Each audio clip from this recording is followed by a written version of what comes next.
بسم اللہ الرحمن الرحیم۔ شروع اللہ کے نام سے جو بڑا مہربان اور نہایت رحم کرنے والا ہے۔ تمام حضرات سورہ فاتحہ اور درود پاک پڑھ لیجئے۔ اعوذ باللہ من الشیطان الرجیم، بسم اللہ الرحمن الرحیم، الحمدللہ رب العالمین، الرحمن الرحیم، مالک یوم الدین، ایاک نعبد وإياك نستعين، إياك نعبد وإياك نستعين، إياك نعبد وإياك نستعين، اهدنا الصراط المستقيم صراط الذين أنعمت عليهم غير المغضوب عليهم ولا الضالين، آمين۔ اللهم صل على محمد وعلى آل محمد كما صليت على إبراهيم وعلى آل إبراهيم انکا حمید مجید۔ اللہم بارک علی محمد وعلی آل محمد کما بارکت علی ابراہیم وعلی آل ابراہیم انکا حمید مجید۔ اللہ کے پیارے نبی حضرت محمد رسول اللہ صلی اللہ تعالیٰ علیہ وسلم نے پوری دنیا کے انسانوں کے لیے عطا کیے گئے دین اسلام کے ذریعے لوگوں کو عبادات کے طریقے جو ہیں وہ سمجھائے ہیں۔ اسلام میں مختلف طریقے ہیں عبادتوں کے، اور ان کے الگ الگ وقت بھی طے کیے گئے کہ کون سی عبادت کب ہوگی، کس انداز سے ہوگی، کیا دن ہوں گے، کیا اس کے وقت ہوگا، کیسے ادا کی جائے۔ اور تمام عبادات کے اثرات بھی جدا جدا ہیں، اور ان کی ادائیگی کے دوران انسان کو جو محسوس ہوتا ہے اس کا انداز بھی الگ الگ ہے۔ نماز پڑھتے ہیں تو نماز پڑھنے میں آہستہ آہستہ دل لگنا شروع ہوتا ہے، کوشش کرنی شروع کرتے ہیں۔ روزے رکھنے شروع کرتے ہیں تو ابتدائی روزوں کے دوران کچھ عادتیں چھٹنے لگتی ہیں، نیک عادتیں آنے لگتی ہیں۔ شب قدر میں، لیلۃ القدر میں، شب برات میں الگ انداز سے اللہ تبارک و تعالیٰ کے حضور گر گڑاتے ہیں، زکوٰۃ ادا کرتے ہیں، یہ بھی عبادت ہے، اس کا الگ سکون میسر آتا ہے۔ اللہ کے راستے میں لوگوں کی مدد کرتے ہیں، قربانی کے اوپر اپنی رقم خرچ کرتے ہیں۔ لیکن ان تمام عبادات کے درمیان ایک عبادت ایسی ہے، ان تمام عبادتوں کے درمیان اسلام کا ایک رکن ایسا ہے،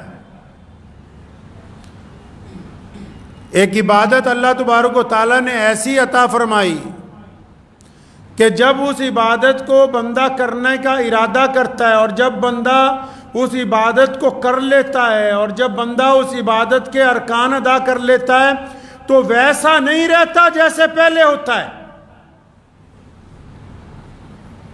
اس کا رنگ ڈھنگ، اس کی چال ڈھال، اس کا حتیٰ کہ اس کا نام بھی بدل جاتا ہے۔ ایسی عبادت کہ بندے کی چال چلن بدل جاتی ہے، رنگ ڈھنگ بدل جاتا ہے، اور اس کا نام بھی بدل جاتا ہے۔ اور وہ عبادت کون سی ہے؟ وہ ایک سفر ہے جس کو عشق کا سفر کہتے ہیں، جس کو جنون کا سفر کہتے ہیں، جس کو محبت کا سفر کہتے ہیں، جس کو مشقت کا سفر کہتے ہیں، جس سفر میں بندہ دنیا سے لا تعلق ہو کر یہ سمجھ کے گھر سے جاتا ہے کہ پتہ نہیں واپسی ہوگی یا نہیں ہوگی، لیکن اس سفر میں بندے کو شوق ہوتا ہے اپنے رب سے ملنے کا۔ اور دنیا کی تاریخ اس بات کی گواہ ہے، اور دنیا کی جتنی سپر پاوریں ہیں وہ پہلے بھی اور آج بھی اس بات پر حیران ہیں، اور دنیا اس کا متبادل آج تک لا نہیں سکی کہ جب ایک بندہ اپنے گھر سے چلتا ہے اور جب وہ ارادہ کرتا ہے کہ میں نے بیت اللہ کا حج کرنا ہے، میں نے اللہ کے گھر کی طرف جانا ہے، اور جب وہ اپنے گھر کی طرف چلتا ہے اور جب وہ بیت اللہ کو دیکھ لیتا ہے تو دیکھنے کے بعد پھر جیسا وہ بیت اللہ میں داخل ہوتا ہے ویسا باہر نکلتا نہیں ہے۔ یہ صفات اللہ تبارک و تعالیٰ نے اہل ایمان کو عطا فرمائی۔ آپ کو پتہ ہے حج کا ایک پہلو یہ ہے، حج تو اس کو کہتے ہیں کہ ایمان کی حالت میں صاحب مال مسلمان اپنے رب کے گھر کی طرف جائیں گے، اپنے رب کے گھر کے چکر لگائیں گے، اپنے رب کے گھر میں ملتزم سے لپٹ کر دعائیں مانگیں گے، حجر اسود کا بوسہ لیں گے۔ لیکن اگر آپ حج بیت اللہ کے دوسرے پہلو کو دیکھیں گے، اگر آپ حج بیت اللہ کے اس انداز کو دیکھیں گے کہ پوری دنیا کی اسلام مخالف طاقتیں جب حج کا دن آتے ہیں تو اس بات پر حیرت انگیز ہوتی ہیں کہ انہوں نے اسلام کے مقابلے میں بڑی بڑے پروپیگنڈے لے کے آئے، اسلام کو دہشت گردانہ مذہب بنانے کی کوشش کی، مسلمانوں کو بدنام کرنے کی کوشش کی، مسلمانوں پر جھوٹے الزام لگانے کی کوشش کی۔ لیکن یہ صرف بیت اللہ ہے کہ پوری دنیا کے کروڑوں مسلمان اگر کسی طرف منہ کر کے نماز پڑھتے ہیں تو وہ بیت اللہ ہے۔ پوری دنیا کے کروڑوں مسلمانوں کا اگر کوئی مرکز ہے تو وہ بیت اللہ ہے۔ پوری دنیا کے مسلمان دیوانہ وار کس گھر کی طرف دوڑتے ہوئے چلے جاتے ہیں تو بیت اللہ ہے۔ دنیا کی کوئی طاقت بیت اللہ جیسا مرکز نہ اب تک لا سکی ہے، نہ قیامت تک لا سکے گی انشاءاللہ۔ کوئی ہے ایسا مرکز؟ دنیا کا کفر حیران ہے کہ مسلمان چاہے شامی ہو، ترکی ہو، سانولا ہو، گورا ہو، کالا ہو، چینی ہو، ملایا ہو، افریقی ہو، کسی کے پاس کائنات میں محمد رسول اللہ نے یہ جو مرکز مکہ مکرمہ میں بیت اللہ کا جو قائم کیا ہے، یہ ایک ایسی مرکزیت کائنات کے مسلمانوں کو اللہ تبارک و تعالیٰ نے تحفے کے طور پر دی ہے کہ دنیا کی طاقتیں سب کچھ لا سکتی ہیں، بیت اللہ کے مقابلے میں کوئی مرکزی جگہ کائنات کے اندر کوئی دوسری نہیں بنائی جا سکتی ہے۔ بندہ حج کرنے کے لیے جاتا ہے تو کیسا سفر ہے یہ حج کا؟ حج کے سفر کے آپ انداز دیکھیں۔ ساری زندگی ایک مسلمان دعائیں کرتا ہے کہ میں حج پر جاؤں، میرا موقع مل جائے حج پر جانے کا، اور جب بندہ حج پر جانے کی ٹکٹ لگ جاتی ہے، ویزا لگ جاتا ہے، تو جب حج پر جانے کا ویزا لگ جاتا ہے، جب ٹکٹ لگ جاتی ہے تو حاجی کیا کرتا ہے جی؟ حاجی صرف کپڑوں کی تیاری نہیں کرتا، حاجی صرف ساز و سامان تیار نہیں کرتا، حاجی صرف اپنے سر پہ باندھنے کے لیے پگڑی یا پیروں میں پہننے کے لیے بہترین جوتے نہیں خریدتا، حاجی اپنے اٹیچی میں طرح طرح کا سامان بھرنے کی کوشش نہیں کرتا۔ حاجی جب اس کو پتہ لگتا ہے کہ مجھے میرے رب نے بلایا ہے تو رب کے گھر کو دیکھنے کا اشتیاق ایسا ہے، اللہ کے حضور پیش ہونے کی محبتیں ایسی ہیں، یہ جنون ایسا ہے، یہ عشق ایسا ہے کہ بار بار اپنے گریبان کے اندر جھانکتا ہے کہ عبد الرحمن اگر کسی کا دل دکھایا ہے تو معافی مانگ لے، کہ جنید اگر کسی کے ساتھ ٹھگی ماری ہے تو اس کا مال واپس کر دے، اگر کسی کے ساتھ زیادتی کی ہے تو اس سے صلح کر لے، اگر کسی کے ساتھ دھکا مارا ہے تو اس سے معافی مانگ لے۔ حاجی حج پر جانے سے پہلے اپنے کپڑوں کو پاک کرنے سے پہلے اپنے تن کو صاف کرتا ہے۔ یہ صفت بھی اگر اللہ تبارک و تعالیٰ نے کسی عبادت کے اندر رکھی تو وہ حج بیت اللہ کے اندر سب سے زیادہ رکھی ہے۔ یہ صفت بیت اللہ کے حج میں، کہ حاجی روانہ بعد میں ہوتا ہے، پہلے اپنے دل کو کھنگالتا ہے، اور کہا نا کہ عبادتوں کے دو رنگ ہیں، ایک تن کی عبادت، ایک من کی عبادت۔ تن سے جتنی مرضی عبادت کرتے رہو، یہ اس وقت تک قبول نہیں جب تک من صاف نہ ہو جائے۔ تن چاہے جھکتا رہے لیکن اللہ من کو دیکھتے ہیں۔ تن کی پاکیزگی کے لیے ضروری ہے کہ من کی پاکیزگی کو اختیار کیا جائے۔ تن اچھا کرنے کے لیے ضروری ہے کہ من اندر سے اچھا ہو جائے۔ جن کا تن پاک ہے اور من ناپاک ہے، وہ جتنے مرضی تن دہی کے ساتھ عبادت کرتے رہیں، ان کی عبادت قبول ہونے والی نہیں ہے۔ عبادت تن کی ہوتی ہے اور اس کے لیے اللہ من کو دیکھتے ہیں۔ اب جو لوگ حج کرنے کے لیے گئے، حاجیوں کو دو باتیں کہی جاتی ہیں۔ آج کل تو کیونکہ کچھ لوگ پروفیشنل ہو گئے، لیکن شروع سے ہمارے اکابرین، ہمارے بزرگ حاجیوں کو دو باتیں بڑی سمجھاتے آئے۔ تمام ارکان تو سمجھنے ضروری ہیں، تمام جگہ دعائیں مانگنی ضروری ہیں، تمام نمازوں کی ادائیگی ضروری ہے، لیکن جب حاجی گھر سے چلے تو پھر اپنا غصہ اور اپنا آرام دونوں چیزیں گھر چھوڑ کر جائے۔ جب حاجی اپنے گھر سے چلے تو اللہ اور اس کے رسول کی محبت اور مشقت کو ساتھ لے کے چلے۔ اگر غصہ اور آرام ساتھ میں لے کے جائے گا تو راستے میں بات نہیں بنے گی۔ اگر محبت اور مشقت ساتھ میں لے کے جائے گا تو قدم قدم پر اللہ کی نصرت اس کی طرف آئے گی۔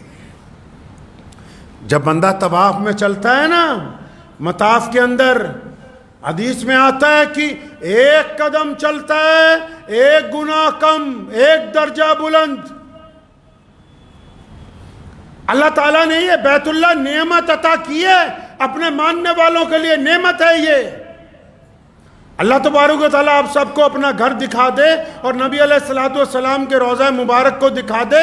جب بندہ پہلی مرتبہ جب بندہ بیت اللہ کو دیکھتا ہے، جب آپ وہاں جائیں گے تو جب بندہ بیت اللہ کو دیکھتا ہے تو اس دیوانہ وار بیت اللہ کی طرف دوڑا ہوا چلا جاتا ہے، جیسے کوئی صدیوں سے بچھڑا ہوا بچہ اپنے ماں باپ کی طرف دوڑتا ہے،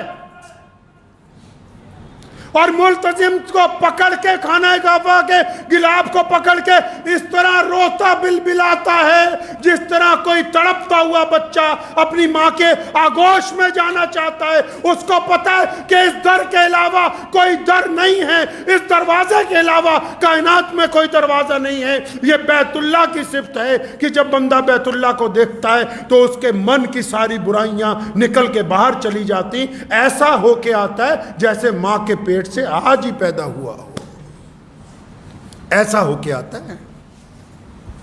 آپ کیا سمجھتے ہیں کہ حاجی جو ہے صرف حاجی بننا یہی ہے کہ وہ کیا مکہ اور مدینہ منورہ کو دیکھ کے آئے؟ نہیں، بیت اللہ کو دیکھنے کے بعد بندے کے دل میں اپنے رب کے لیے، اپنے رسول صلی اللہ علیہ وسلم کے لیے جذبات امڑ کے سامنے آتے ہیں۔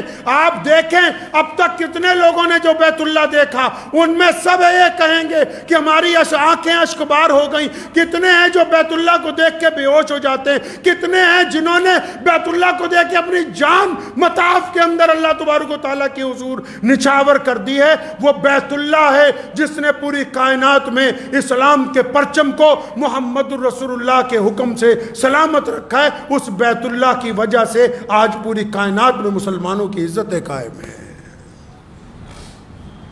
اور بیت اللہ کا کمال دیکھیے آپ، بندہ جاتا ہے یہاں سے، عبد الرحمن جاتا ہے، جنید جاتا ہے، شفیق جاتا ہے، یہاں سے الگ الگ نام کے لوگ جاتے ہیں۔ جب واپس آتے ہیں تو کون آتا ہے جی؟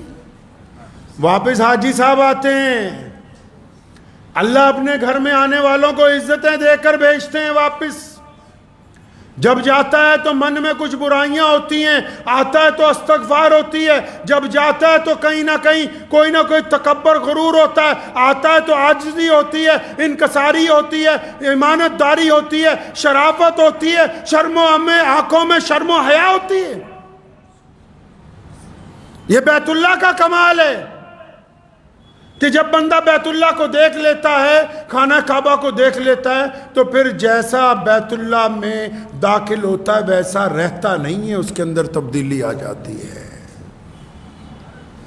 اور پھر تبدیلی آئے کیوں نہ، بیت اللہ کو دیکھنے کے بعد جب یہ محبت کے مرکز مدینہ المنورہ پہنچتا ہے، بیت اللہ کے چکر لگانے کے بعد جب اپنے پیارے نبی حضرت محمد رسول اللہ صلی اللہ تعالیٰ علیہ وسلم کے روضے پر حاضری ہوتی ہے، اور جس نے بیت اللہ کا طواف کیا ہو، جس نے ملتزم سے لپٹ کے دعائیں مانگی ہوں، جس نے حجر اسود کا بوسہ لیا ہو، اور جب پھر وہ رسول اللہ کے حضور جا کر سلام پیش کرتا ہے، جب کہتا ہے السلام علیکم یا رسول اللہ، تو اس کی عبادتوں پر مہر لگ جاتی ہے، اللہ اس کے رسول صلی اللہ علیہ وسلم کی رضامندی حاصل ہوتی ہے۔ اور جس نے بیت اللہ کے طواف کے بعد روضہ رسول کی زیارت کر لی ہو، جن آنکھوں نے، ان آنکھوں پر حرام ہے کہ وہ زندگی میں پھر دوبارہ کسی کی طرف غلط نگاہ سے اٹھ جائے۔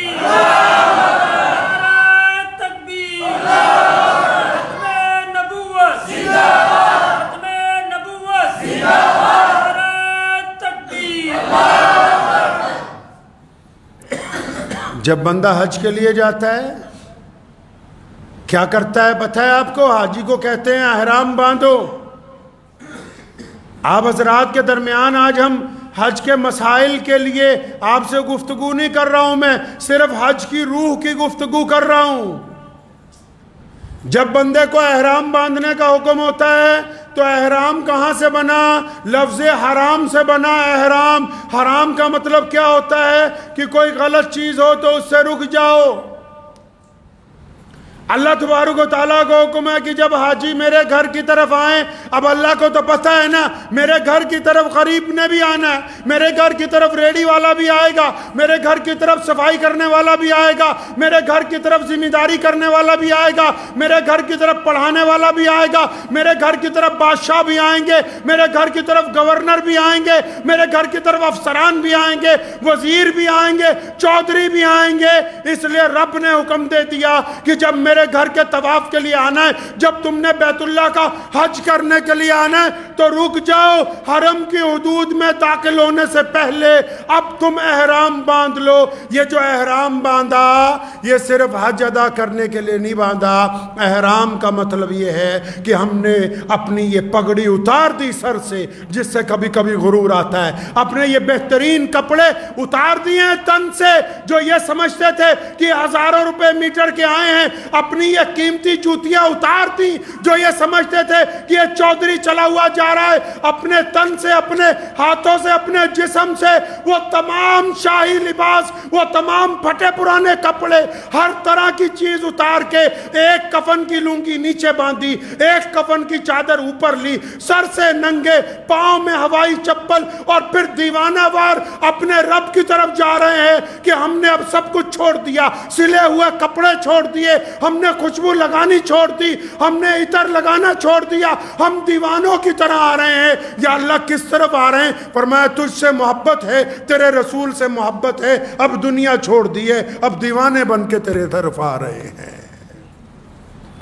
اس احرام کا مطلب ہے یہ سفید چادریں صرف دو سفید چادریں نہیں ہیں، یہ احرام بندے میں عاجزی پیدا کرتا ہے، بندے میں انکساری پیدا کرتا ہے، بندے میں ایمانت داری پیدا کرتا ہے، بندے میں وفاداری پیدا کرتا ہے، بندے میں شرم و حیا پیدا کرتا ہے، بندے کے اندر سے غرور اور تکبر کو نکالتا ہے، بندے کو اپنے ساتھیوں کے لیے نرم دل بناتا ہے، بندے کو اپنے رب کے حضور اس بات کا قائل کرتا ہے۔ اور پھر یہ کہتا ہے، اللہ نے کہا کہ جب تم مسجد میں آؤ، اب پڑھیں قرآن و حدیث کو اٹھا کے، اور رسول اللہ نے بھی کہا، عمر فاروق نے تو ایک صحابی کو ڈانٹا بڑی زبردست، اور فرمایا جب مسجد میں آؤ نا، جب قرآن پڑھنے لگو مسجد میں، امام کے علاوہ کسی کو اجازت نہیں کہ مسجد میں زور سے بولے، اور امام بھی کب بولے؟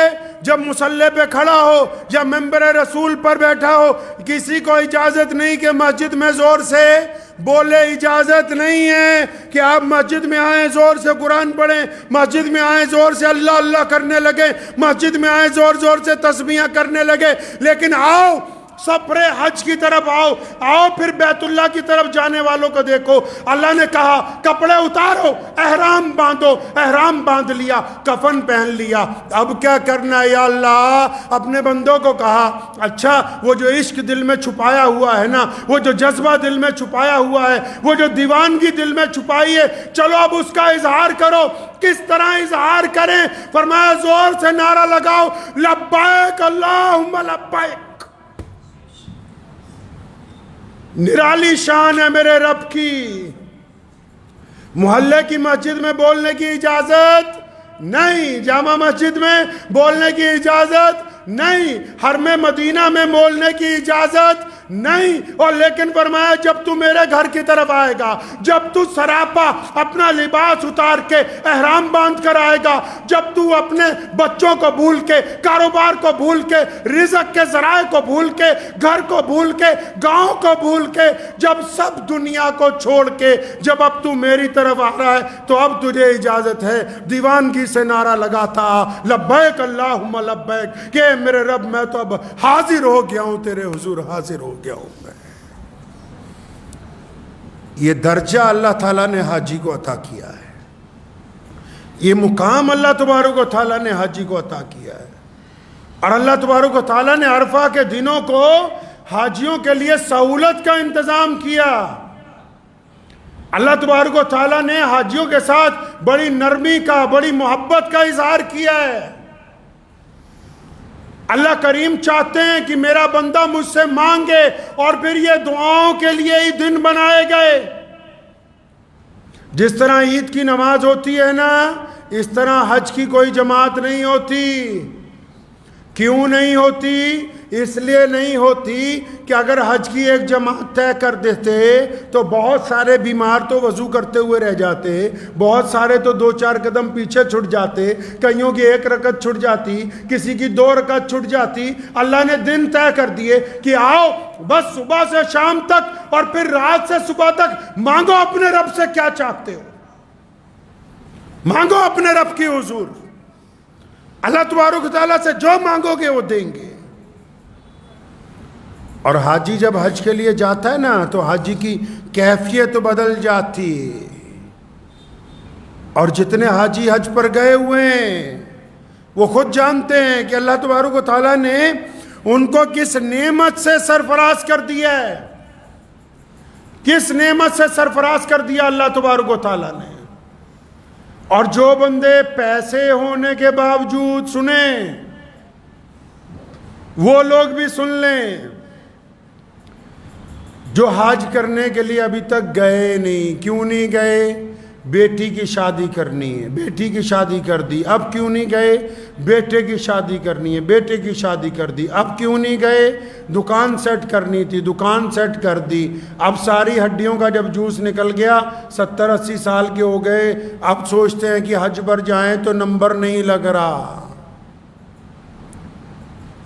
جس کو اللہ نے اتنا مال دیا کہ اس کے پاس اپنا گھر ہے، اور اس کے بعد آج کے دور میں اگر صرف 10 لاکھ روپے اس کے کھاتے میں پڑے ہیں، سیدھا دیسی مسئلہ سمجھ لو، 10 لاکھ روپے کھاتے میں پڑے ہیں، سال گزر گیا پھر پڑے ہیں، اب یہ بہانے کرتا ہے کہ بیٹے کی شادی، بیٹی کی شادی، حج اس پر فرض ہے.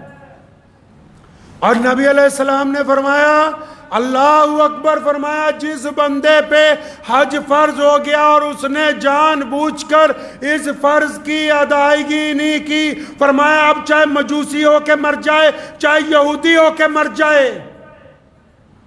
اتنی سخت وعید ہے ان لوگوں کے لیے جن کے پاس حج کے پیسے ہیں، حج پر جاتے نہیں. جب موت آئے گی ایمان پر نہیں آئے گی، کہ کوئی معمولی بات نہیں ہے کہ اللہ تبارک و تعالیٰ نے ایک مسلمان کو وسعت دی ہو، جذبہ دیا ہو، پیسے آ گئے ہوں اتنے، اور یہ تو شوق کی بھی بات ہے، کئیوں کے پاس پیسے بھی بہت ہیں، دل نہیں کرتا۔ اصل میں پیسے کے ذرائع بھی درست ہونے چاہیے، اور کئیوں کے پاس پیسے بھی بڑے تھوڑے ہوتے ہیں، پھر بھی بڑی کوشش کرتے رہتے ہیں۔ غریب لوگ بھی حج کے لیے پہنچ جاتے ہیں، غریب بھی پہنچ جاتے ہیں، اور کئی ایسے ہیں قیامت والے دن ان کو کہا جائے گا کہ تمہارا حج ہو گیا، اللہ نے تمہیں بخش دیا، وہ کہیں گے یا اللہ ہم نے تو حج کیا نہیں، ہم نے تو حج ہی نہیں کیا، ہمارے پاس پیسے نہیں تھے۔ آواز آئے گی اچھا تمہیں یاد ہے نا جب حاجی حج کو جاتے تھے تم ہر بار تمنا کرتے تھے کہ ہم بھی حج کریں، اور تم اس بات کے لیے اپنے رب کے حضور روتے تھے، تمہاری آنکھوں سے آنسو بھی بار بار نکلتے تھے کہ کاش ہمارے پاس پیسے ہوتے تو ہم بھی حج کرتے۔ وہ تمہاری جو نیک نیت تھی اللہ نے اسی کو حج کا نعم البدل کر دیا، اللہ نے اسی کے اوپر حج کا ثواب عطا فرما دیا۔ تو یہ جو احرام باندھا ہے نا، یہ معمولی لباس نہیں پہن رکھا حاجیوں نے، یہ اسلام کی عظمت کی نشانی ہے، یہ اللہ اور اس کے رسول صلی اللہ علیہ وسلم کی محبت کی نشانی ہے، یہ پیارے نبی حضرت محمد الرسول اللہ کی اطاعت اور فرما برداری کی نشانی ہے، یہ اس بات کا اعلان ہے کہ ہم اپنے رب سے راضی ہو کے آ گئے، اور اب ہمارا رب جیسے چاہے گا ہم ویسے زندگی گزاریں گے انشاءاللہ تعالی۔ اس احرام کی جو عزتیں ہیں، اور دیکھو رسول کریم کہو صلی اللہ علیہ وسلم، صلی اللہ ہاں، نبی علیہ السلام کی اگر آپ سیرت پڑھیں گے نا عش عش کر اٹھیں گے۔ حج ہوتا تھا نا، آپ کو پتا ہے سب سے پہلے حج کس نے کیا؟ سب سے پہلے حج کس نے کیا؟ نبی علیہ السلام کے دادا نبی کون؟ سیدنا ابراہیم علیہ السلام، جنہوں نے بیت اللہ کو دوبارہ بنایا۔ اللہ کے حکم سے پہلا طواف سیدنا ابراہیم علیہ السلام نے اس گھر کا کیا ہے، اور دعا کر دی تھی۔ کمال دیکھیں آپ کو جب اللہ لے جائے حج کرنے کہو آمین۔ اللہ تعالیٰ آپ سب کو اپنے نبی صلی اللہ علیہ وسلم کا روضہ دکھا دے۔ آپ جب جائیں گے نا مکہ اور مدینہ منورہ، خدا کی قسم کھا کے کہتا ہوں مکہ ایسی جگہ پر ہے، سنیں یہ بھی کشش کی بات ہے، مکہ ایسی جگہ پہ ہے جہاں کوئی پانی کی جھیل نہیں ہے، مکہ ایسی جگہ پر ہے جہاں سنگلاخ چٹانیں ہیں، مکہ ایسی جگہ پر ہے جو چاروں طرف ریت ہے، مکہ ایسی جگہ پہ ہے جہاں پر ہریالی نہیں اگتی، مکہ ایسی جگہ پر ہے جہاں چاروں طرف ہزاروں کلومیٹر تک بیابان جنگل ہیں اور سنگلاخ چٹانیں ہیں، چلتی ہوئی تیز ہوائیں ہیں، گرم ہوائیں اور تیز دھوپ ہے، اڑتا ہوا ریت ہے۔ دیکھو میرے رب کا کمال۔ اپنا گھر کہاں بنوایا؟ چاہتے تو کسی برف پوش علاقے میں نہ ہوتا، چاہتے تو کسی ٹھنڈی جگہ نہ ہوتا، چاہتے تو کسی سمندر کے کنارے نہ ہوتا، چاہتے تو کسی دریا کے درمیان میں نہ ہوتا، چاہتے تو کسی بہت خوبصورت ملک میں نہ بنایا جاتا۔ بیت اللہ کو سنگلاخ چٹانوں میں اللہ کے نبی سیدنا ابراہیم علیہ السلام نے تعمیر کیا، ان سے پہلے آدم علیہ السلام نے تعمیر کیا، ان سے پہلے فرشتوں نے اس جگہ بنیاد رکھی اور اس گھر کو اللہ کا گھر کہا۔ کیوں؟ دنیا کو دکھانا تھا نا، جتنے دنیا کے اسلام مخالف طاقتیں ہیں ان کو بھی دکھانا تھا کہ آؤ اب یہ جو کروڑوں لوگ، اب یہ جو پوری دنیا کے دیوانے بیت اللہ کی طرف آتے ہیں نا، یہاں کشش کا مرکز کوئی دریا نہیں ہے، یہاں کشش کا مرکز کوئی پہاڑیاں نہیں ہیں، یہاں کشش کا مرکز کوئی پڑتی ہوئی برف نہیں ہے، یہاں کشش کا مرکز کوئی ہر مہینے ہونے والی بارشیں نہیں ہیں۔ فرمایا ان سنگلاخ چٹانوں میں اگر کشش کا کوئی مرکز ہوگا تو صرف میرے رب کا گھر ہوگا، اس کے گھر کی طرف ہی لوگ آئیں گے، اس کے علاوہ کوئی کشش کا مرکز نہیں ہوگا۔ آپ جب جائیں گے نا تو لوگوں کو بیت اللہ سے مکے کی چٹانوں سے، وہاں کی ریت سے، اس لیے عشق ہے کیونکہ یہاں ہمارے پیارے نبی صلی اللہ علیہ وسلم رہتے تھے۔ کوئی ہے ایسا کائنات میں؟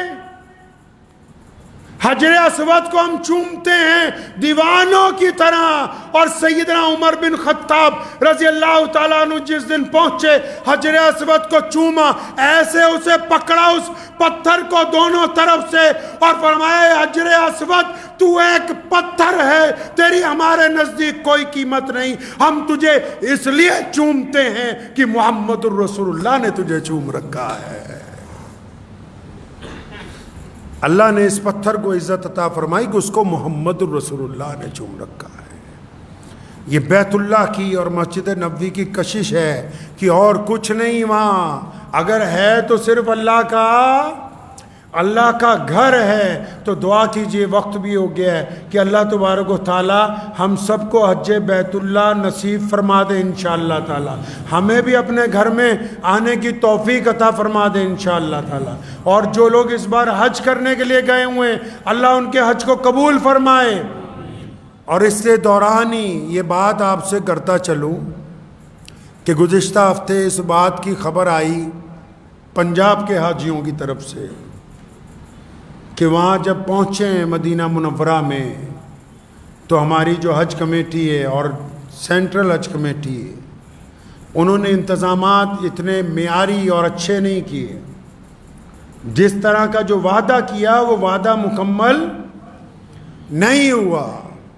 ایک بات ہمیشہ نوٹ رکھیں، وہ بھی جو لوگوں کو عمرہ کرواتے ہیں یا حج کرواتے ہیں، بلا شبہ یہ دین کا بہت اچھا کام ہے، لیکن ہمیشہ یاد رکھیں کہ حاجیوں سے کیا گیا وعدہ اگر توڑو گے تو یہ اس وعدے کا خمیادہ بھگتنا پڑے گا۔ حاجیوں کے ساتھ اگر کوئی بندہ دھوکہ کرے گا تو اس کو اس دھوکے کا بدلہ دنیا میں بھی چکانا ہے اور آخرت میں بھی چکانا ہے۔ اگر حاجیوں کے انتظامات میں وہ بے ایمانی کریں گے، جو ادارے بنائے گئے اگر وہ بددیانتی کے ساتھ کام کر رہے ہیں اور ان کو تکلیف پہنچا رہے ہیں تو اس چکر میں نہ رہیں کہ کچھ نہیں بات ہوتی، کوئی انکوائری ہوگی ختم ہو جائے گی۔ یہ سوچ لیں کہ وہ مہمان کس کے ہیں، اور یہ سوچ لیں کہ آپ کو نوکری پر کس نے لگایا ہے۔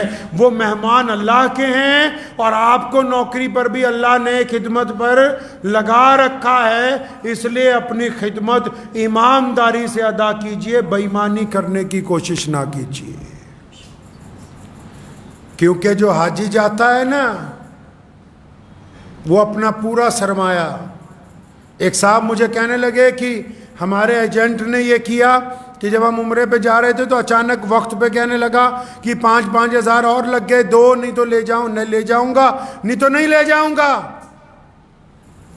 اگر اس نے 100-150 آدمیوں سے 5,000 ہزار کر کے 2-4 لاکھ کما بھی لیا تو میاں صاحب یہ 2-4 لاکھ یہیں نکلنے والا ہے، ہضم نہیں ہونے والا۔ یہ دنیا کے کاروباریوں میں جو ہیرا پھیری ہوتی ہے نا، وہ غلطی معافی تلافی کر کے معاف ہو سکتی ہے، استغفار کے بعد کچھ کمی آ سکتی ہے، لیکن اللہ کے مہمانوں سے بددیانتی اور اللہ تبارک و تعالیٰ کے مہمانوں سے گنڈا گردی یہ پھر معاف ہونے والی ہے نہیں ہے۔ اس لیے جو خدمت دی گئی اس کو ایمانداری سے ادا کیجئے۔ اور چلتے چلتے ایک بات بڑے دکھی دل کے ساتھ اپنے حاجی بھائیوں سے کہنا چاہتا ہوں کہ مکہ اور مدینہ کی زمین پر جانا کوئی معمولی بات ہے نہیں میاں صاحب، یہ کوئی بات ہی معمولی نہیں ہے، ایسی بات معمولی نہیں ہے۔ میرے والد صاحب شیر اسلام مولانا حبیب الرحمن ثانی لدھیانوی رحمۃ اللہ علیہ ہمیں کہا کرتے تھے کہ جب مدینے جاؤ تو وہاں جتنا کم وقت ہو اتنا لگاؤ۔ تو ہم نے تو دیکھا بھی، ہمارے والد تو ساری زندگی اللہ اس کے رسول کے سچے عاشق رہے، یہ عاشق کیسی باتیں کرتا ہے کہ مدینے جاؤ تو کم وقت لگاؤ، بھی کیا بات ہوگی؟ پوچھا کیا بات ہے؟ تو فرمانے لگے بیٹا مدینہ جو ہے وہ پیارے نبی صلی اللہ علیہ وسلم کا شہر ہے، وہ بڑا ادب والا شہر ہے، بڑے احترام والا شہر ہے، بڑی نزاکت والا شہر ہے، بڑے خلوص والا شہر ہے، بڑی محبت والا شہر ہے، بڑی شرم و حیا والا شہر ہے۔ اس شہر میں تو ہوٹل میں بیٹھ کے بھی اونچی آواز میں کسی سے مذاق کرنا حرام ہے۔ محبوب کے جب شہر میں جاؤ، جب اپنے محبوب کے سامنے ہوتے ہو، کس طرح بندہ چاق و چوبند رہتا ہے؟ بندہ جب اپنے محبوب کے سامنے ہوتا ہے کیسا ہوتا ہے اس وقت بندہ؟ کہ کوئی ادا ایسی نہ ہو جو محبوب کو ناپسند ہو جائے۔ ایک صاحب نے پوچھا کہ مدینہ منورہ جب چلے جائیں عاشقوں کے سوال ہوتے ہیں، جواب بھی عاشقوں کے ہیں، نہ سوال کرنے والا غلط ہے نہ جواب دینے والا غلط ہے۔ عاشق نے کسی عاشق سے پوچھا کہ روضہ مبارک پر جب چلے جائیں، جب سونے محبوب صلی اللہ علیہ وسلم کا روضہ سامنے آ جائے تو کیا ہم اپنے ہاتھ سے ان جالیوں کو ہاتھ لگا سکتے ہیں؟ کیا اپنے ہونٹوں سے ان جالیوں کو چوم سکتے ہیں؟ تو پھر عاشق نے ہی جواب دیا، کہنے لگا ہاں کیوں بات، کیا بات نہیں ہے، کیوں نہیں ہاتھ لگا سکتے، کیوں نہیں ان ہونٹوں سے ہم رسول اللہ کی جالیوں کو چوم سکتے؟ لیکن ہاتھ لگانے والا بھی اور ان کو چومنے والا بھی پہلے یہ بات تو طے کر لے، کیا یہ ہاتھ اس قابل ہیں، کیا یہ ہاتھ اس قابل ہیں کہ یہ پیارے محمد صلی اللہ علیہ وسلم کے روضے عطر کی جالیوں کو لگا دیا جائے؟ کیا یہ ہونٹ اس قابل ہیں کہ آقا دو جہاں صلی اللہ علیہ وسلم کے روضے کی جالیوں کو لگ جائے؟ یہ عشق کی باتیں ہیں۔ اور حاجی بھائیو یہ عشق کا سفر ہے۔ آپ کی تکلیف کو میں سمجھتا ہوں، لیکن آپ نے جو تکلیف کا اظہار کیا اس کو بہانہ بنا کے لوگوں نے سیاست شروع کر دی۔ ارے مدینے کی تو گلیوں میں چلنے والے کتے کے اگر ہم پاؤں چوم لیں تو وہ بھی ہمارے لیے سعادت کی بات ہوگی۔ اس زمین پر رہ کے بس ایک کام پکڑ لیجئے کہ جب تک اس مقدس سفر میں ہیں صبر سے کام لیجئے، عشق سے کام لیجئے، محبت سے کام لیجئے، اپنی زبان کو گلے اور شکوے سے روک لیجئے۔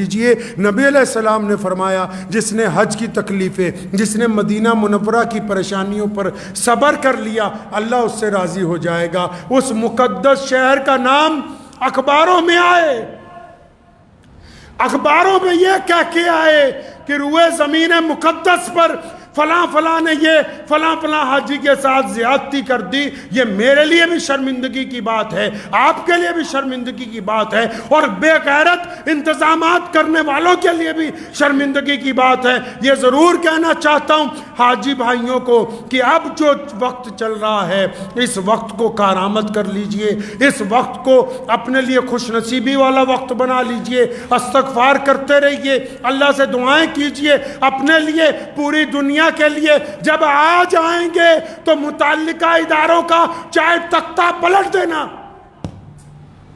اس میں کوئی دو رائے نہیں، لیکن اس روئے زمین پر جہاں اللہ آپ کو لے گیا ہے اس کی تو مٹی کے اوپر چلنا یہ ہماری قسمت سے اوپر کی بات ہے، ہماری حیثیت سے اوپر کی بات ہے۔ تو دعا کیجئے اللہ تبارک و تعالی مجھے بھی اور آپ سب کو بھی اس کے اوپر عمل کی توفیق عطا فرمائے۔ وآخر دعوانا ان الحمدللہ رب العالمین۔